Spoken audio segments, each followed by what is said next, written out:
Iceberg বি-50 অ্যান্টার্কটিকার এক ভাসমান দৈত্য এবং পৃথিবীর সবচেয়ে বড় বরফখণ্ড।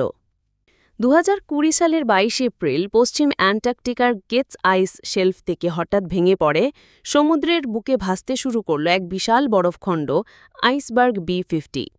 প্রথম স্যাটেলাইট চিত্রে দেখা যায় আইসবার্গ বি-50-র দৈর্ঘ্য ছিল প্রায় 28 কিলোমিটার এবং প্রস্থ প্রায় 11 কিলোমিটার।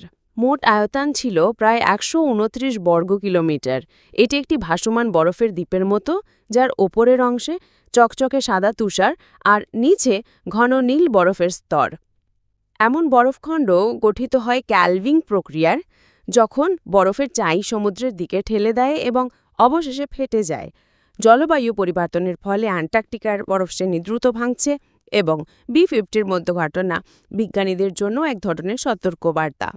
বি-50 ধীরে ধীরে সমুদ্র স্রোতের সাথে ভেসে যায়।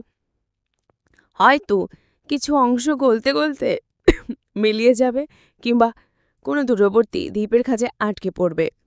গবেষকরা স্যাটেলাইটের মাধ্যমে গতিপথ ও গলে যাওয়ার হার পর্যবেক্ষণ করে যাচ্ছেন, যাতে ভবিষ্যতের জলবায়ু পরিবর্তনের প্রভাব সম্পর্কে আরও ভালোভাবে ধারণা পাওয়া যায়। আইসবার্গ বি-50 শুধু একটি বরফখণ্ড নয়, এটি পৃথিবীর জলবায়ুর নীরব ইতিহাস বহন করে এবং আমাদের মনে করিয়ে দেয় যে প্রকৃতি কত বড় এবং শক্তিশালী হতে পারে।